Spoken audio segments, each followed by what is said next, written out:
Hi, everybody, and welcome to the College Fairs of Greater Denver virtual panels. My name is Sibel. I will be your facilitator for this evening's session. We have an amazing presenter here to talk to us a little bit about financial aid. But before we get started, because I know you all want to know a lot about financial aid, I just have a few housekeeping items to let you all know about. First and foremost, remember this is a virtual panel. It's webinar format, which means that your camera and microphone are turned off. You are muted, your video is turned off, so the panelists cannot see or hear you. So you're probably wondering, well, Sibel, how in the world do I ask all my important questions? That in and of itself is a great question. If you look at your Zoom toolbar, you will see somewhere in the middle an icon that says Q&A. You'll go ahead and click on that Q&A icon, and you can type in your questions to the presenters at any time. Again, I stress at any time. This is only a 45-minute session, so please do not wait until the last minute to get those questions in there. We do also have another representative from Western Colorado that will be answering those questions throughout, but we may save some for the end for a live Q&A. So just please make sure you have those questions in using that Q&A icon. Also, this is the last presentation or panel for this evening, but we do have some in-person fairs going on as well. So please check the schedule on the website to see what else you would like to sign up for. Now, last but not least, if you would like to relive the fun, or maybe mom missed out on tonight, or maybe you have a friend or someone that wants to check this out, I definitely recommend it. And the recordings will be available for all sessions. All those recordings will be available at strivescan.com/Greater Denver. Okay, again, that's strivescan.com/Greater Denver. Without further ado, I would love to introduce our presenter, our panelist for this evening. We have Nancy here from Western Colorado to talk to us about financial aid. Thank you very much. Let me see if I can get all of my video back on. Like Sibel said, I'm Nancy Deutsch, and I am the Assistant Director of Western Colorado University, and I am here to talk to you about financial aid. So like she said also, that please feel free to ask any questions in the question and answers. We'll be very happy to answer those for you. So I'm going to go ahead and start sharing my screen. And we want this screen to share. So, like I said, my name is Nancy Deutsch, and I'm the Assistant Director of Western Colorado University. And today we're going to talk about financial aid. Okay. So when you think about financial aid, I'm sure when my kids were going to school, it was just so scary. It's like, I have no idea how to do this. I don't know what I'm doing. Help me. There's going to be a lot of terminology that we use and we know, but it's not so familiar to everyone else. So please, if we say something when you're talking to us, make sure you ask questions, because every financial aid officer or administrator is there to help the student and the parent understand what's happening. So today we're going to have talk about some specific things: how to apply for the FAFSA, what to expect once you do apply with your FAFSA, the financial aid timeline, and some types of aid. And some of those acronyms or whatever is like the FSA ID, your EFC, your cost of attendance, what is need, what is a SAR, what is COF. We don't know, right? But you will. So we're here to help. So where do you begin? You will begin at studentaid.gov. This is the main website that the federal government has made where all your financial aid information lives. You can go in and you can look around. It's a great place to kind of play around in. You will be able to see different loan options and things like that there also. So it's a good place to kind of be familiar with. So at studentaid.gov, you'll be able to create FSA IDs and use personal or create new email address when you do your FSA. I always recommend for new students coming in for financial aid is not to use your high school email address. Usually those go away, or don't use an email address that you don't want a lot of spam. So my recommendation is that you always apply for as many scholarships as you can find, but you don't want to use an email address when you do that you will use later in life. So if it's a special one that you really want to keep, I would make one up, you know, John Doe College or something like that, that you'll be able to use the whole time you're in college, but you're not going to be getting so much junk mail in there that you'll get it in the John Doe one versus your favorite one. Now, both parents and students do have to create their own FSA IDs. They are signatures, so each is individual, each has their own email address. Don't let mom create one with the son's or student's email address or vice versa. It is specific to the individual. So the free application for federal student aid, this is what the FAFSA stands for. So the best thing to remember, though, is that you put in FAFSA, you're looking for this website, which is you can get to from the studentaid.gov website. But if you come to a website and you're putting in the information there, say, hey, give me $50 and I'll fix it for you. Please walk away. Don't put anything else in, delete, do everything, because that is not the correct one. This is the free application for federal student aid. So don't pay anything. There's no reason for you to pay. If you have troubles filling it out, you can go to a local community college or other college that's close to you, and their financial aid office should be willing to help you fill it out. It is federal. So if you're getting federal aid at the school, you should be able to have them help you, even if you're not really choosing to go to that school.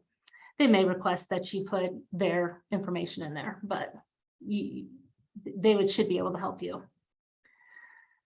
So you can, you submit the FAFSA on studentaid.gov. You have to use a computer. They used to have a app on your phone. They no longer have that app available. They've stopped using that. There are detailed instruction. It is a learning questionnaire as you go through. So you put in your information, and if something doesn't apply to your situation, it won't. You won't have to go answer those questions. Really, it just goes through step by step. There's a status bar that you'll come to, and on that status bar, make sure you're reading all those for the student. The student has to have the parents' information on there until they're 24, the year they turn 24, unless some extenuating circumstances have happened. So make sure you get your mom and dad's information on there, or dad. You can use the IRS data retrieval tool, which is the IDR tool. This is a tool that will bring your tax information over into the FAFSA. You can use it for your parent and for the student. Once it's brought in, it's all X'd out. You can't see those numbers, but the school would be able to see them. You have to have both parent and student has to sign the FAFSA and submit it. So this year we've had a whole bunch of people whose students have filled them out, but the parents never signed it.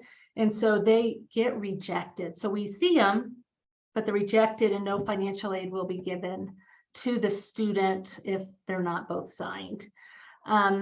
And if you do have extenuating circumstances, make sure you contact the financial aid office at the school you're wanting to go to, because you will have to provide documentation to prove those extenuating circumstances.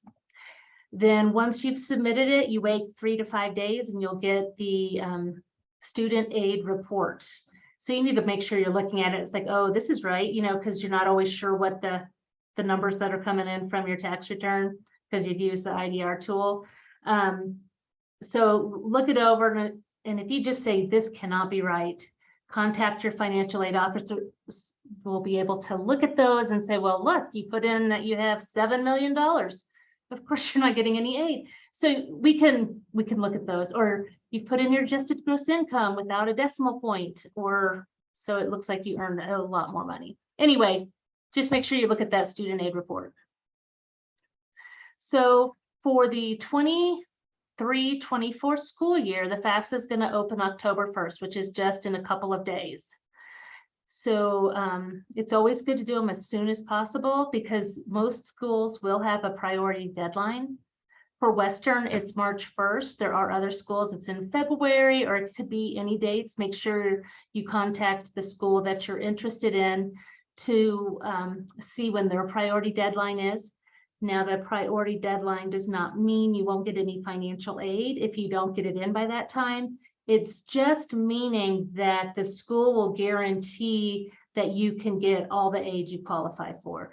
So unfortunately, schools can run out of financial aid, and not all of them. You always get the loans, you'll always get your Pell, but there's some smaller grants that may not be available, like the SEOG grant may not be available because it's limited funding that the school has received.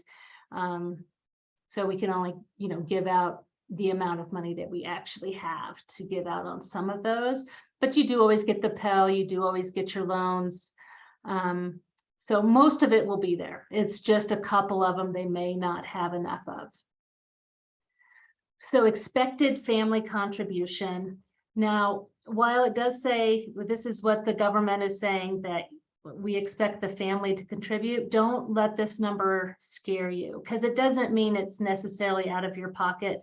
There may be a loan available that the student can take on, or the student can get all these scholarships to cover that expected family contribution. So don't let this this number scare you. It is the number on which your financial need is based. So when you talk to financial aid officers and administrators, we always talk about need, because there's need-based items that we can give you, and you're like, well, what exactly is that need? So need is the blank minus your EFC is equal to the need. So the blank, the first one right here, is your cost of attendance. The cost of attendance is how much it costs to go to that school, or what the school with the state's information will decide how much it will cost for 10 months of the student's life, including tuition, fees, room and board. Room and board can be an apartment and food that they just buy, or it can be on campus. There's also some indirect costs. Indirect costs would be books, supplies, transportation, or miscellaneous. So the cost of attendance incorporates all of those things. It does not incorporate a new car. It will incorporate the gasoline to run the car, or a plane ticket to get home, or those things, but not actually buying a car or doing payments. It doesn't cover that. So it's also talking about direct costs. Direct costs are the things you pay to the school. So in the case that you're in the dorms and you have a meal plan, tuition and fees, those are all things that are direct costs that will be paid to the school.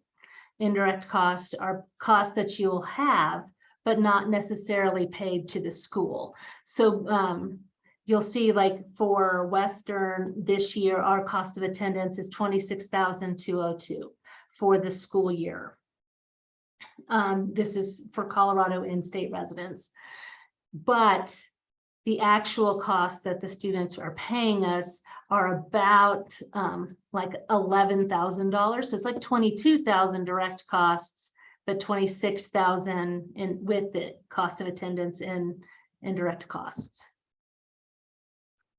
So the cost of attendance minus your expected family contribution equals your need. Need-based aid is the amount of grants, work study, and subsidized loan you qualify for. Scholarships will take up the need to lower other need-based aid that you may get. So while if you can have no need and get some of the scholarships, if you have need, a scholarship will make that number less, the need-based aid number. So like an example here, we have the cost of attendance is $25,882. I don't know that I redid these. And we have the EFC is 7,614. The need that this student would have is 18,271. So that's the need-based aid that we can give need-based items for. So the types of aid, we have need and based and non-need based. So scholarships, like I said, will count towards your need.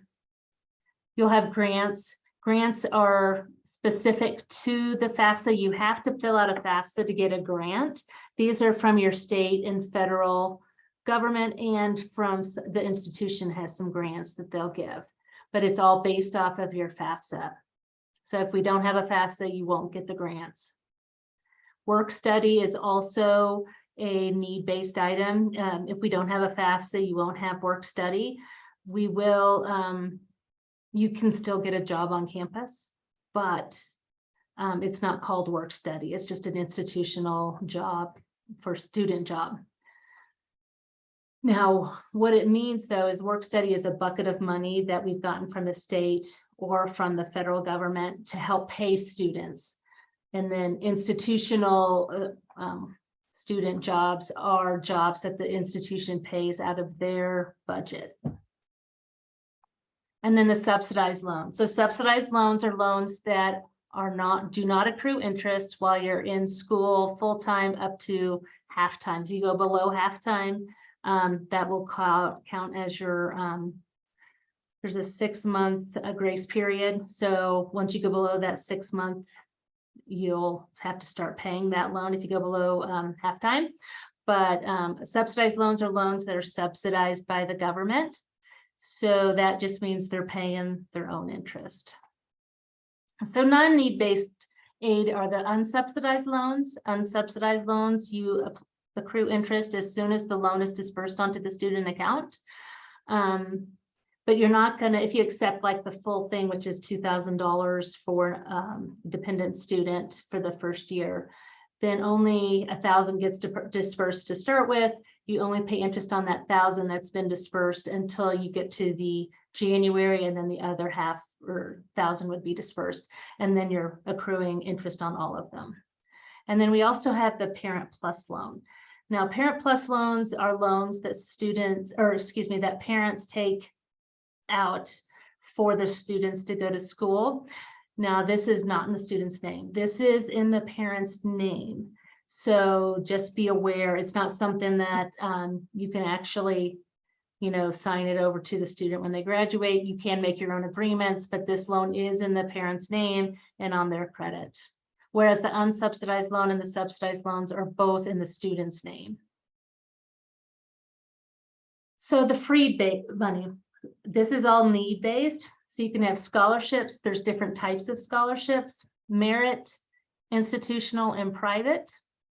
Now, like I said before, if you don't have need, you can still get your merit scholarship or scholarships, but you're not going to get any grants. Oh, institutional, I forgot this part. And then private, and then the money for the grants.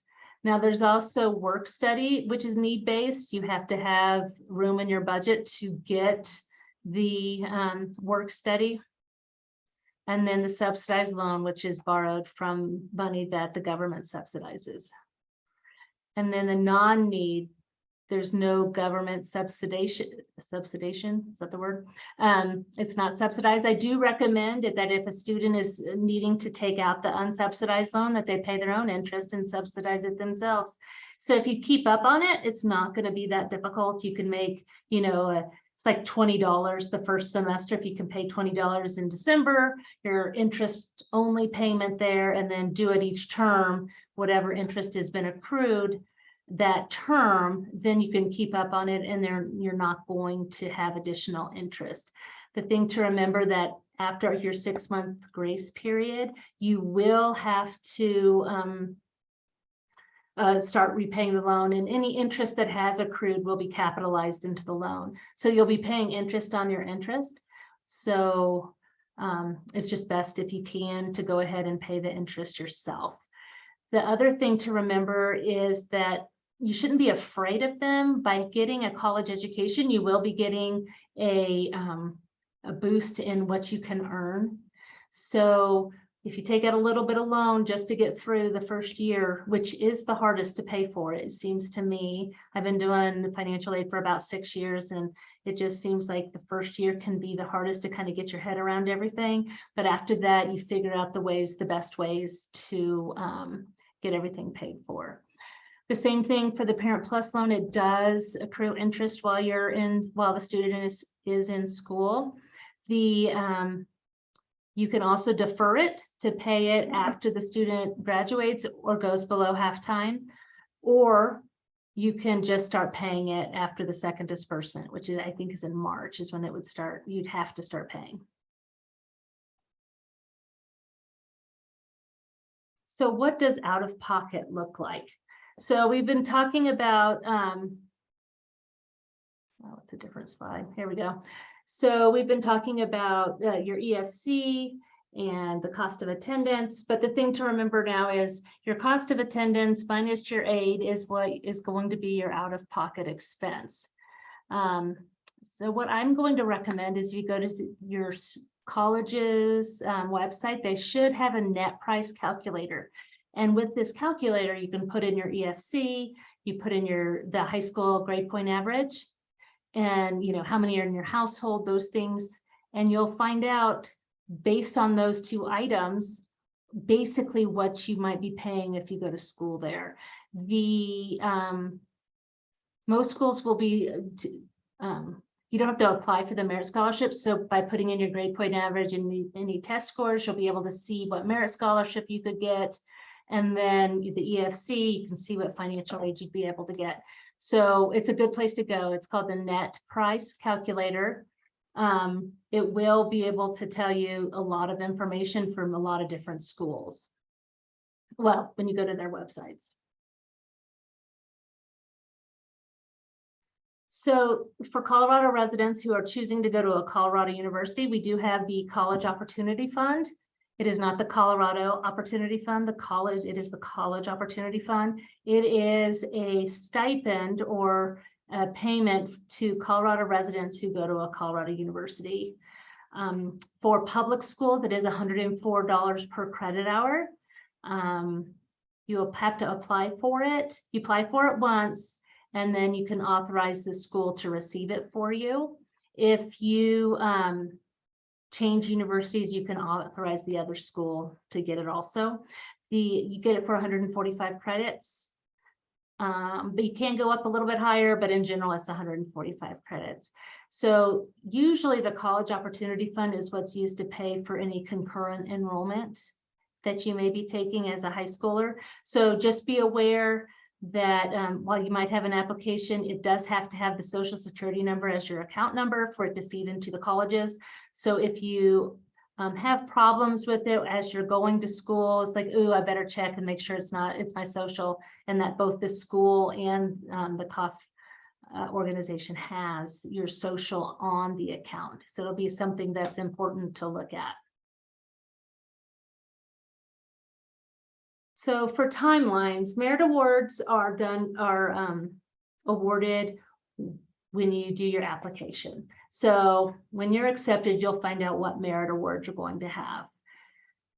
Estimated awards are going out as early as November. Ours get out about December because we have all these computer things we have to fix.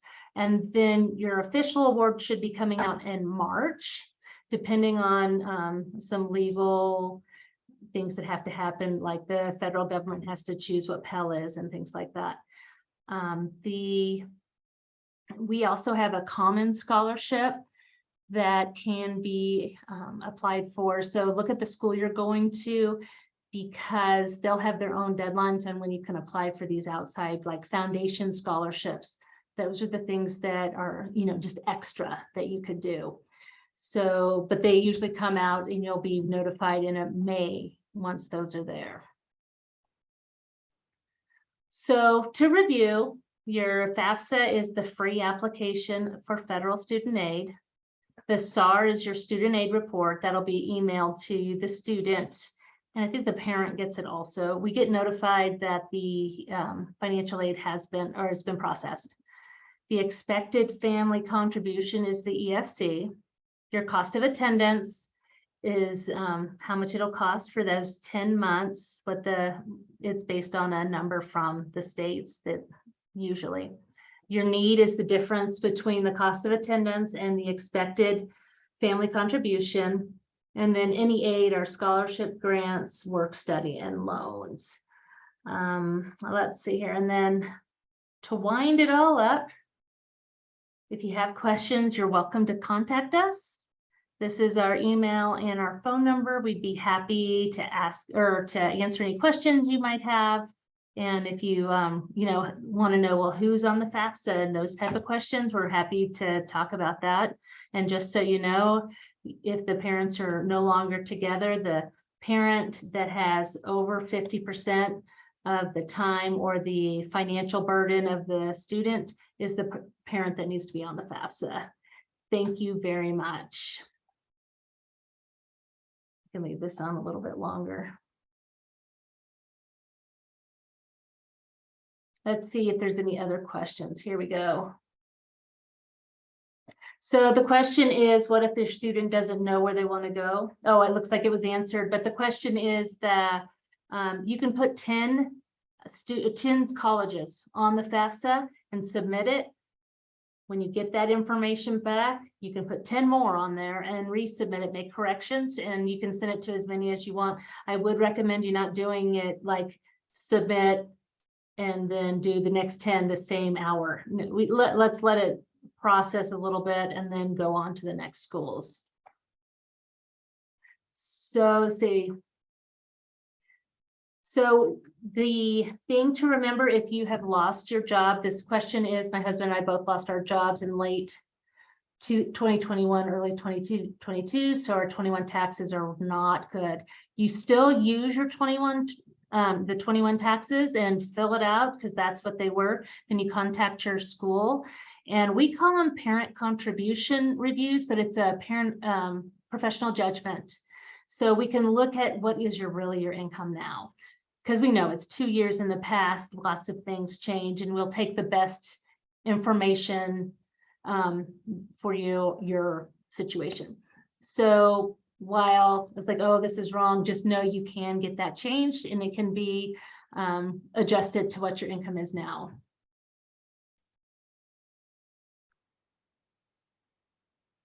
So how does the gap year impact the FAFSA? It doesn't. You just use the next year's taxes when you fill it out. So the gap year, you just don't need a FAFSA for next year, and then you'd fill it out starting in October 1st of 23 for the 24-25 school year. So with the medical, is there any consideration for a more recent medical financial burden from the catastrophic? Yes. Yes, so you also would go ahead and fill out your FAFSA with the current information. We can take off any medical costs that are not paid by insurance, that if you've had to pay them out of pocket, it has to be over $3,000 before professional judgments can be done, but it can be done at that point. And if there's any loss of job, if you've had a job loss for 8 weeks, we could also look at that. So the other question is, if they're going to do some mission work, you would still go ahead and apply the next year. And it might be better. They might not have as many taxes and stuff. So yeah, just fill out the FAFSA in the October before they're planning on going to school. Yes, so the cost stipend is available to every student that is going to every Colorado resident student going to a Colorado school. If the student is an asset student or is not a citizen, you can still get your cost stipend. And there is a CASFA you can fill out. So make sure that if you're thinking, oh, I can't fill out the FAFSA, I'm not technically a citizen, make sure you contact either the school you're going to, so to help you learn where that CASFA is. It's the Colorado application for student financial aid. So because you can get Colorado financial aid and grants.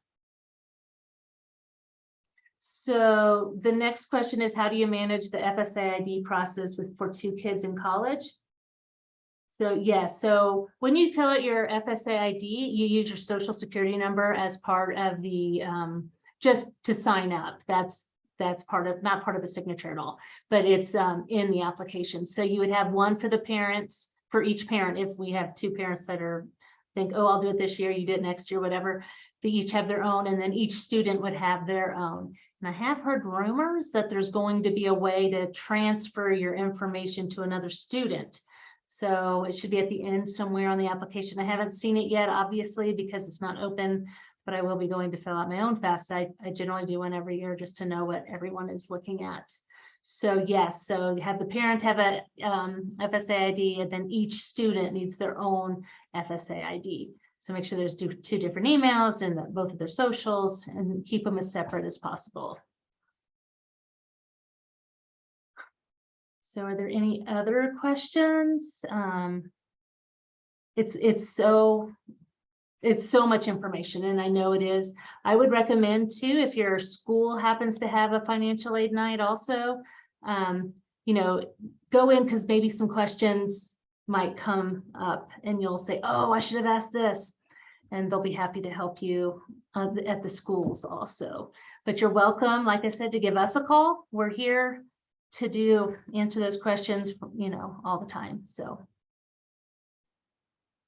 the parents don't need to use a different email. In fact, okay, I have 4 children I've sent to college, and I recommend having your own email and saving it. I'm not supposed to say that, but you know, just so you can remember the password. The password is very hard to keep track of, I've found. So I would say, unless you're wanting to apply for scholarships, which is the main time to not have your same email. So yes, for the FAFSA, you're not going to get sold. Your email's not going to be sold. And I would use one that you use all the time. So in 2 years from now, you're like, oh, what was that again? Shoot, I don't remember anything. So you think, oh, well, I always use this email. So you can put that in and then find your information again. That's what I would do. So I recommend that everyone fills out the FAFSA the first year, just to see baseline. And then if for some reason you think, oh, look, it's been a change from that 1 year, then fill it out again. Or, oh, I have 2 kids in college now, fill it out again. But otherwise, if you fill it out once and you don't get anything but loans and you don't want them, you don't have to fill it out again. Some scholarships recommend that you do, but I don't believe that you really need to. But I do recommend you do it at least 1 time, just to see where everything is. If you have an older child that's already gone to college and you know there's just no way and I don't want those loans, then you don't need to. If something does come up and you decide, hey, I need you to take out your loan to the student, you can go ahead and then fill it out at that time. So unless you know, hey, I do need these loans and I'm not going to get financial aid, then yeah, don't fill it out in that case. You don't have to.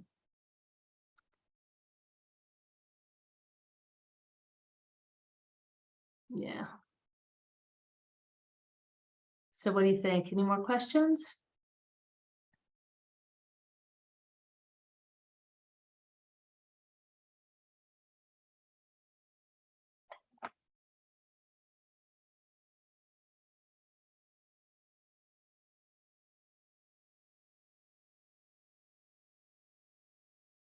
So no, we heard that there was some consideration for 2 kids in college, but that was now changed. Is it true?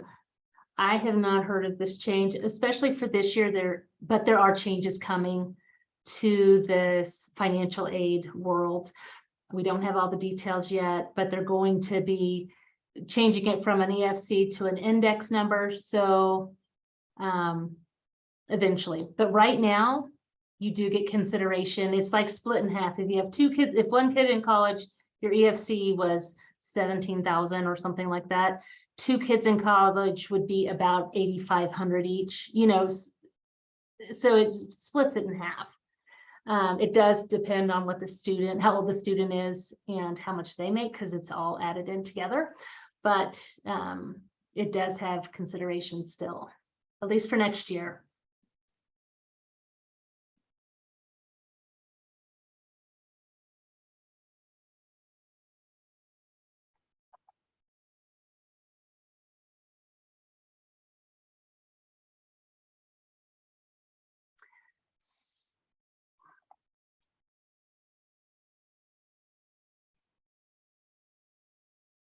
So I'm going to go ahead and stop sharing so we can just see all of us together again.